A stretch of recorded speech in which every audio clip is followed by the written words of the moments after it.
Welcome to Kids Beyond the Pitch, the Kids for the World podcast exploring the impact of football kits on sustainability, social change, and the broader sports industry's environmental responsibility. Hey everyone, welcome back for another deep dive. And this time, we're tackling a topic that you specifically requested. Oh, really? Yeah, it's all about EPR for textiles, which, for anyone who needs a quick reminder, stands for Extended Producer Responsibility. Right. And it basically boils down to making the companies that produce our clothes responsible for what happens to them after we're done with them.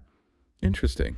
Yeah, so you sent us a ton of material on this. Reports from the Global Fashion Agenda, briefing documents, FAQs, even a whole study guide on EPR schemes. We've got a lot to dig into. Sounds like you're going all in. Oh, yeah. And it makes sense. Yeah. I mean, especially with the EU pushing for stricter regulations on this whole thing, everyone's trying to get ahead of the curve. Yeah, for sure. It's a hot topic right now. Exactly.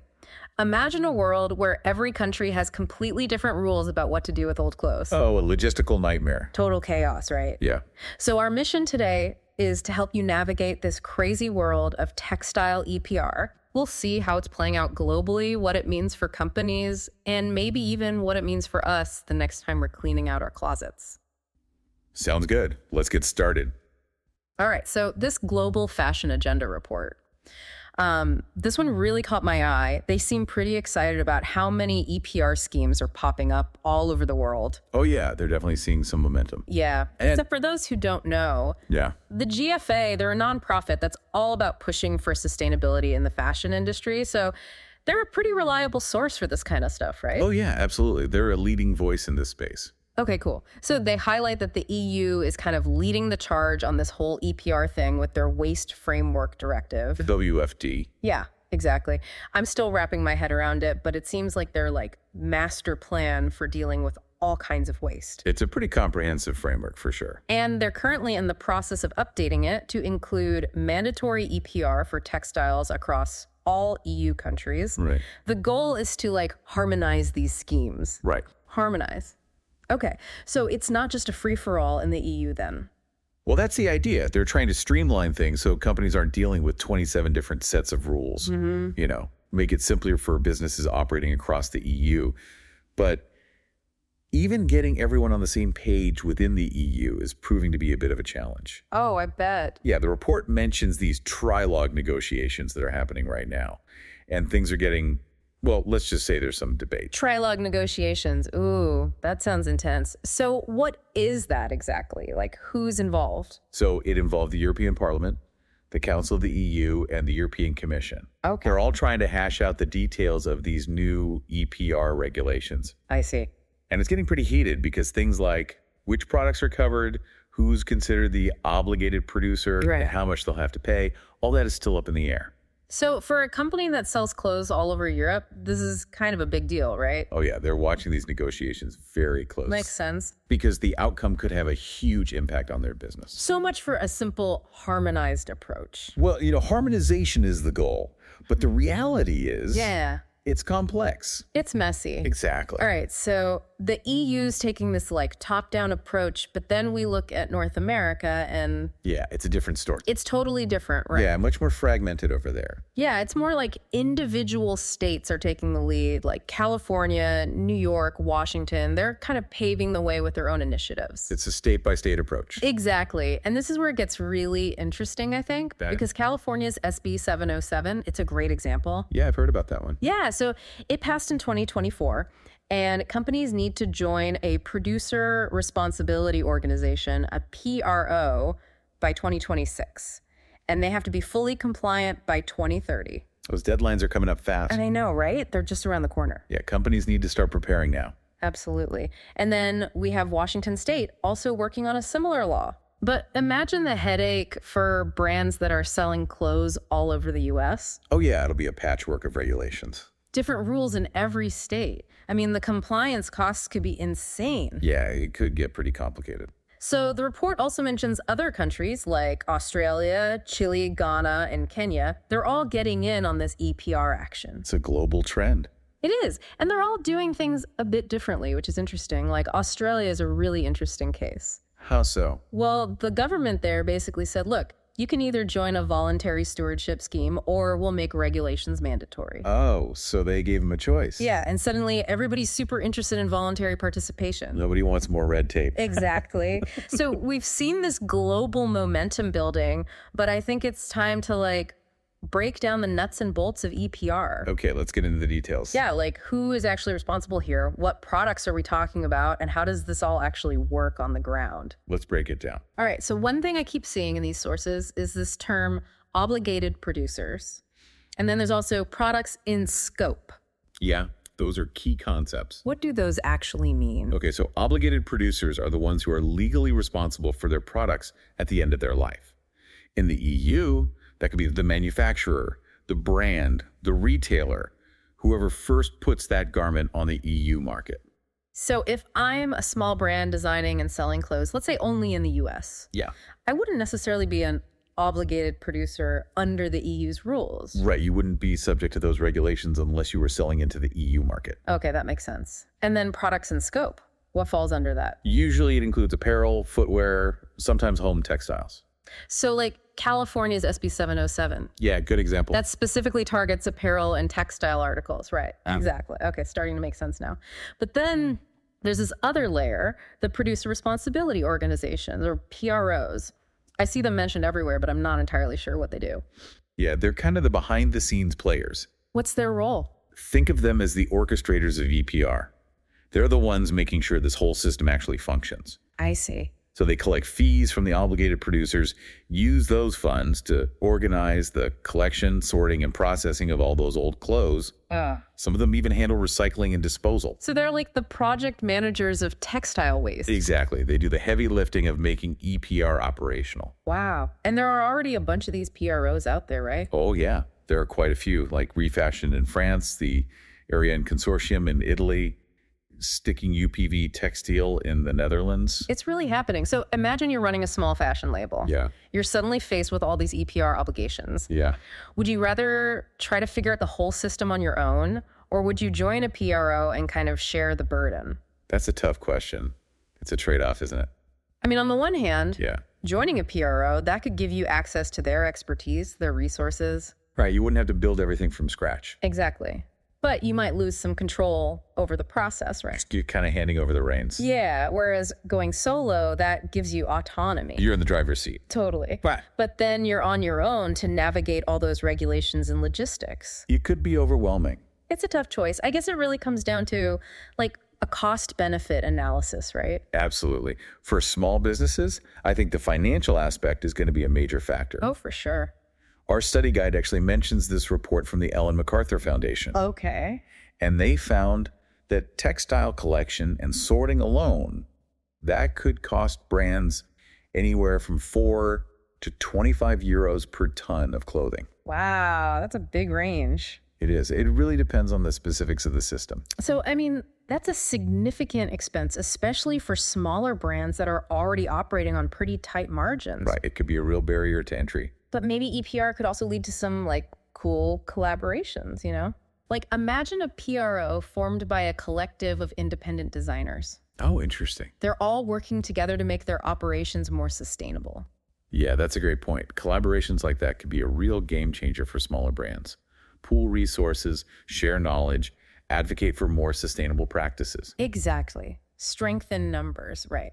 Okay, so we've talked about the who and the how of EPR. Right. But I think it's important to step back for a second and understand the why. Yeah, what's driving this whole push for EPR in the first place? Why is this happening now?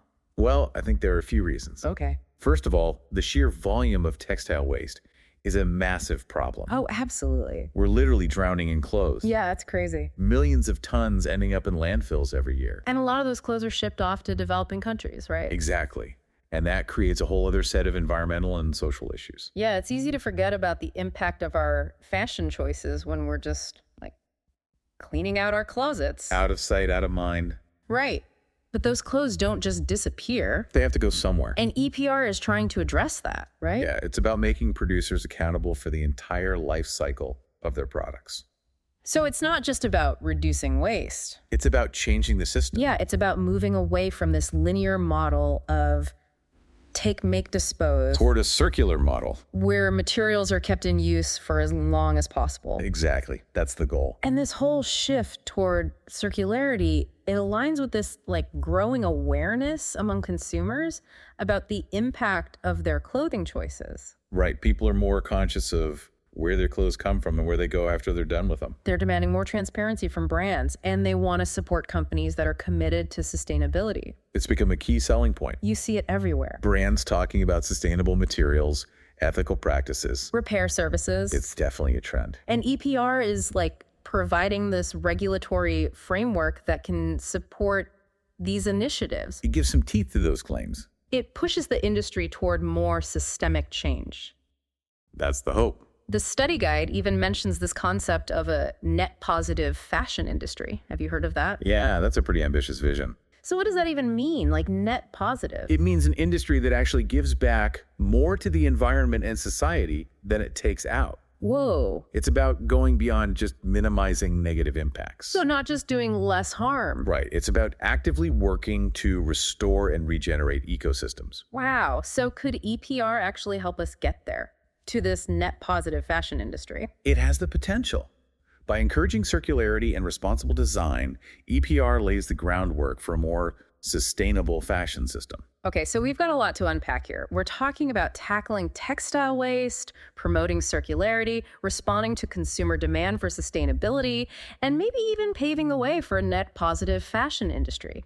EPR seems to be right at the intersection of all these issues. It's a complex landscape. It is, and it's constantly evolving. So let's do a quick recap for our listener. We've seen that the EU is kind of taking the lead. Yeah, aiming for those harmonized regulations across all the member states. But even there, the devil's in the details. But it's not as simple as it sounds. Meanwhile, North America is taking this more fragmented approach, State-by-state initiatives. which has its own pros and cons. And then it's not just these two regions, right? It's a global movement. We're seeing countries like Australia, Chile, Ghana, all exploring different models of EPR, each adapting it to their own context. It's fascinating to see how it's playing out in different parts of the world. So the key takeaway is that EPR is gaining momentum worldwide. It's not a niche concept anymore. It's going mainstream. Totally. Okay, so now I want to dive into some specific examples. We've touched on California's SB 707 a bit. Yeah, that's a good case study. The sources go into a lot more detail, and it seems like a good example of what other regions might face as EPR becomes more widespread. It's a good model to look at. Okay, so SB 707, tell me everything. Okay, well, it requires any company selling apparel and textile articles in California to join a PRO By when? by July 2026 Okay, and be fully compliant with the program by 2030. 2030. So that means brands have to figure out which PRO to join, Right. how to factor these costs into their business model, It's a big shift. and how to actually meet those deadlines. There's a lot to do. And if a company is selling in multiple states, Yeah, and each state has its own EPR program. that could get really messy. It could be a logistical nightmare. And it's not just about joining a PRO, right? No, SB 707 lays out a whole range of responsibilities for these organizations. Oh, like what? They have to come up with these detailed plans for collecting, sorting, processing all those post-consumer clothes, So like how to transport them, how to repair them, recycle them. make sure they're properly managed. It's a big job. It sounds like they need a whole team of experts just to figure all that out. They do, and they have to submit these plans to CalRecycle, Who's that? the state's recycling and waste management agency, Oh, okay. for approval by 2030. So it's not just collecting those clothes and, hoping for the Yeah, no, best. it's actual accountability built into this law. Big time. And there are fines for noncompliance. Oh, really? Yeah, companies that don't comply could face penalties of up to $10,000 per day for regular violations. Per day. Per day.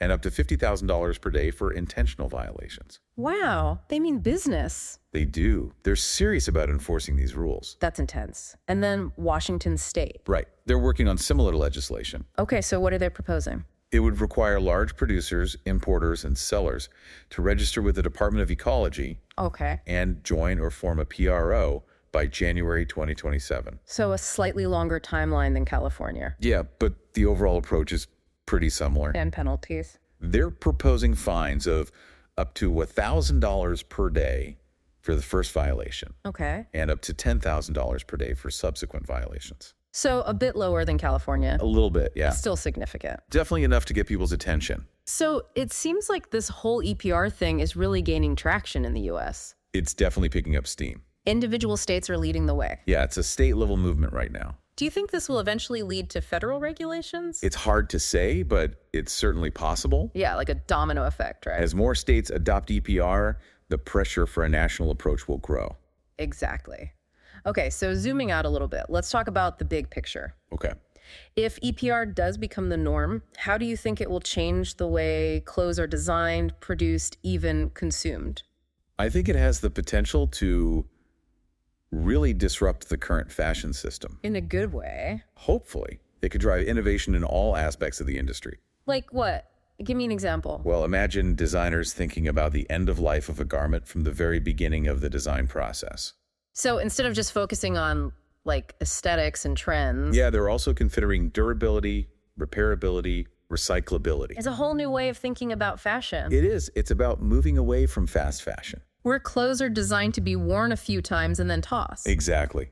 We need to shift towards a more circular model. Where clothes are built to last. And can be easily repaired, reused, or recycled. Maybe this will encourage people to buy fewer, better-made items. That they'll cherish for years. Yeah, instead of just constantly chasing the latest trends.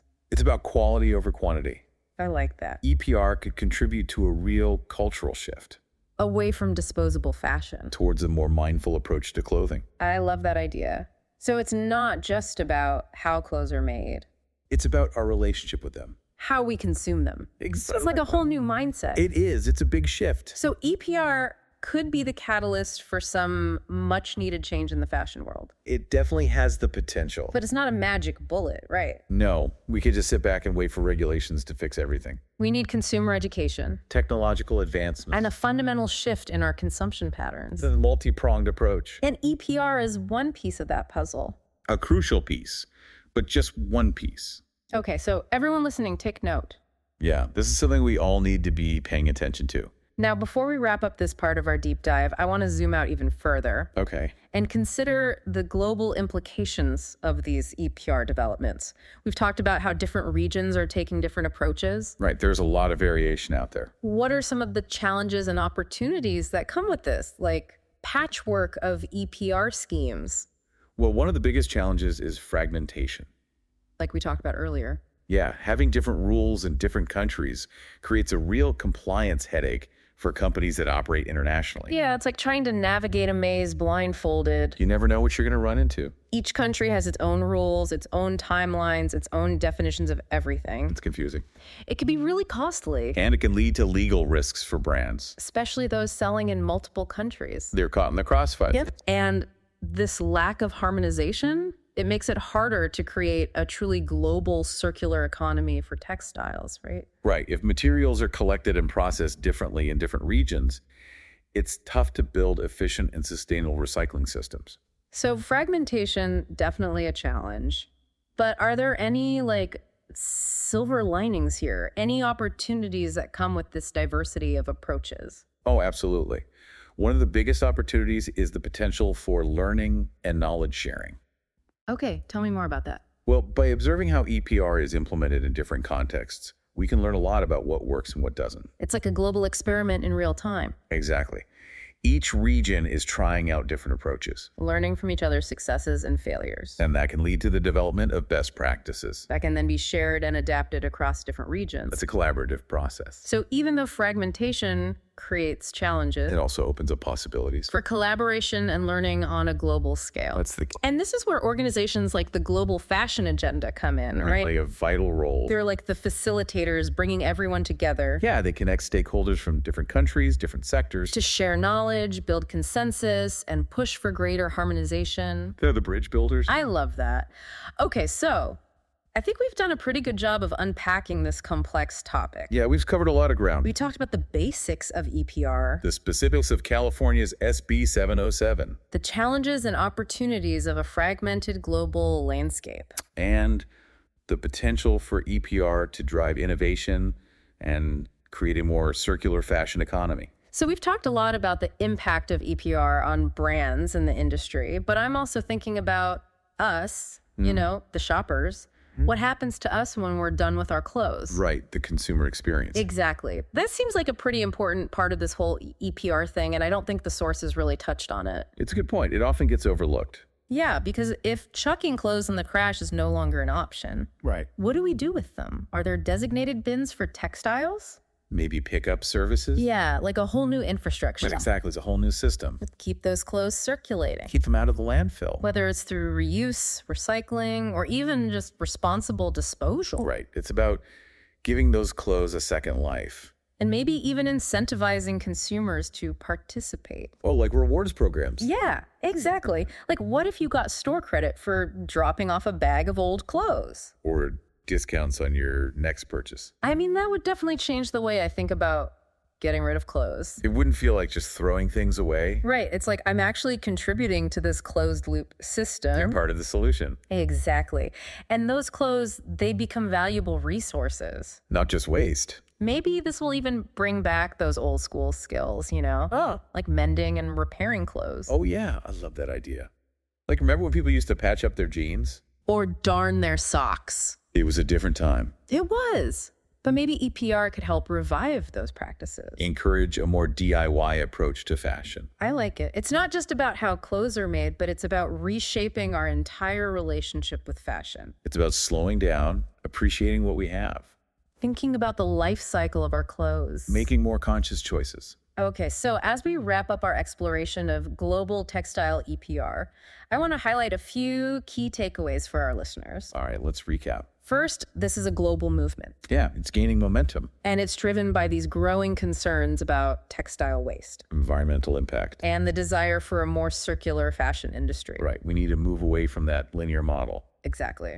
Second, the way EPR is being implemented, it varies from region to region. We've got the EU pushing for a harmonized approach. North America taking a more fragmented route. But regardless of location, this is something that both companies and consumers need to be aware of. it's going to affect all of us. And finally, EPR has the potential to be so much more than just a set of regulations. It could spark real change. It could drive innovation, collaboration. And a fundamental shift in how we think about clothes. From design to disposal. The whole life cycle. So as you go about your day, dear listener, keep these insights in mind. Yeah, pay attention to how brands are talking about sustainability. Maybe even think about how you can participate in this evolving system. Because at the end of the day, fashion is a powerful form of self-expression.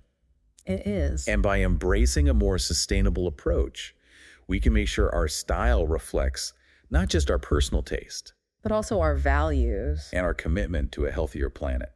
Couldn't have said it better myself. Thanks for joining us on The Deep Dive. We'll be back next time for another deep dive into a topic that matters to you.